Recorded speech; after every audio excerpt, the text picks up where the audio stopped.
एक समय की बात है। एक छोटे सा गांव था जहां एक चंचल और क्यूरियस बच्चा यथु रहता था। यथु का दिल हमेशा से किसी ना किसी प्रश्न या पहेली में डूबा रहता था। उसका सबसे अच्छा दोस्त था उसका हाथी गोलू। एक दिन यथु और गोलू जंगल में खेल रहे थे जब उन्हें एक वृद्ध साधु मिला। साधु ने यथु को कुछ अनोखी कहानियां सुनाई और उससे गणेश जी के विशेष शक्तियों के बारे में बताया। यथु को गणेश जी की कहानियां सुनने में बहुत रुचि आई। तभी एक दिन गांव में एक महोत्सव मनाया जा रहा था जिसमें सभी देवी देवताओं की पूजा होती थी। यथु ने देखा कि लोग गणेश जी को प्रथम पूजते हैं। उसने पूछा, दादा, गणेश जी को सबसे पहले क्यों पूजते हैं? गोलू ने मुस्कुराया और कहा, यथु बेटा, गणेश जी को प्रथम पूजते हैं क्योंकि उनके वरदान से हर काम सुखद और संपन्न होता है। यथु को ये जानकर बहुत अच्छा लगा। एक दिन महोत्सव के दौरान एक बड़ा भयानक दानव गांव पर आक्रमण करने वाला था। लोगों ने भयभीत होकर देवी देवताओं से मदद मांगी। यथु ने भी गणेश जी की मदद मांगी। तभी गणेश जी प्रकट हुए और उसने यथु को एक वरदान दिया। यथु ने वरदान का इस्तेमाल किया और उसने दानव को रोका। इस घटना के बाद सब लोग गणेश जी का आभारी हुए। यथु ने समझा कि गणेश जी की पूजा से सभी को सहायता मिलती है। उसने विश्वास किया कि हर मुश्किल का सामना करने के लिए गणेश जी की आराधना करनी चाहिए। इस कहानी से यथु ने सीखा कि गणेश जी की पूजा और विश्वास से हर मुश्किल आसान हो जाती है। गणेश जी का प्रेम और वरदान सभी को सुख और समृद्धि प्रदान करता है। एक सुंदर गांव में एक छोटा सा लड़का था जिसका नाम यथु था।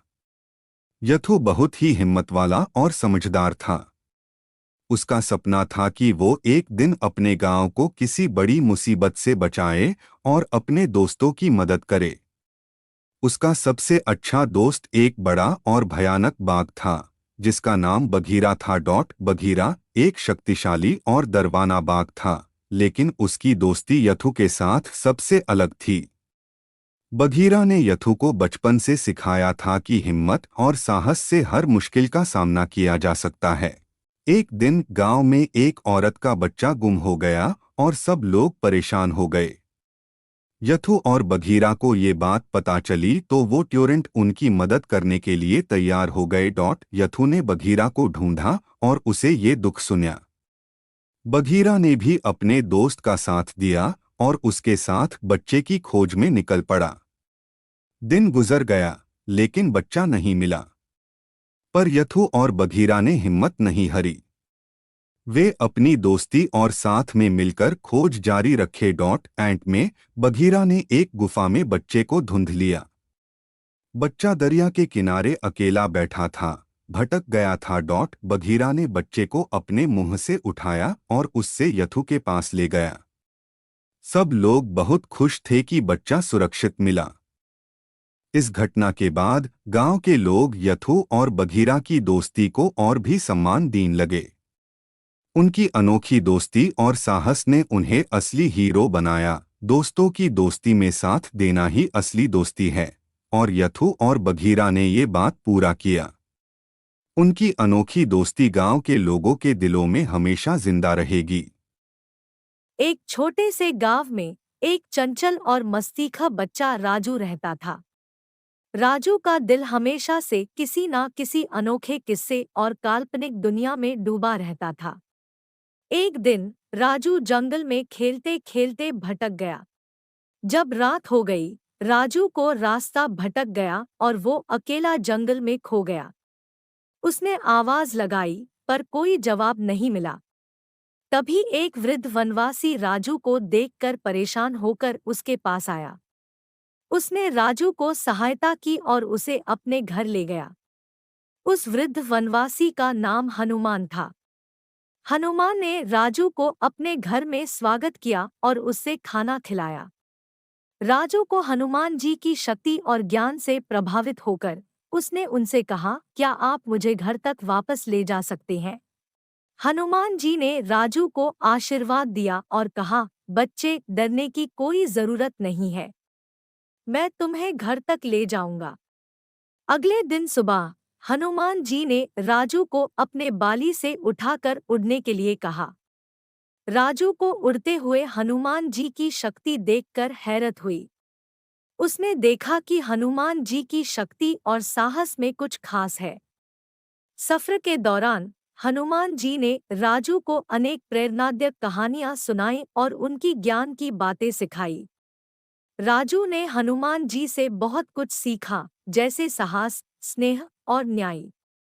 अंत में हनुमान जी ने राजू को उसके घर पर सुरक्षित पहुंचाया और राजू के परिवार को खुशियों से भर दिया। राजू ने हनुमान जी का एहसान कभी नहीं भूला और उसने वचन लिया कि वो हमेशा हनुमान जी के शिक्षाओं को याद रखेगा।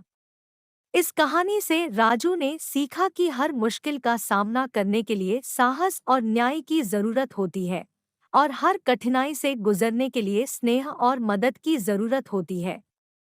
एक खूबसूरत जंगल था जहां अनेक प्रकार के प्राणी खुशहाल मंगल रहते दी। इस जंगल में एक लंबी दरही वाला शेर राज कर रहा था जिसका नाम शेर सिंह था। शेर सिंह जंगल के प्राणियों का साथी और रक्षक था जो सबकी सुरक्षा और समृद्धि का ध्यान रखता था। जंगल में एक दिन एक नया मेहमान आया, एक छोटा सा बंदर जिसका नाम बाटू था। बाटू शेर के सामने आया और उससे कहा, ओ शेर सिंह, मुझे आपके जंगल में रहने की इजाजत चाहिए। मैं यहाँ अपना घर बनाना चाहता हूँ। शेर सिंह ने बाटू को मुस्कुराकर स्वागत किया और उससे जंगल में रुकने की इजाजत दी। बाटू खुशी खुशी जंगल में बस गया और अपना घर बनाने का काम शुरू किया। दिन गुजरने के साथ बाटू और शेर सिंह की दोस्ती और गहरी हो गई। बाटू ने शेर सिंह से बहुत कुछ सीखा, जैसे जंगल के नियमों को समझना और दूसरों की मदद करना। शेर सिंह ने भी बाटू से प्यार और समझदारी का सबक सीखा। एक दिन जंगल में एक भयानक शिकार आया।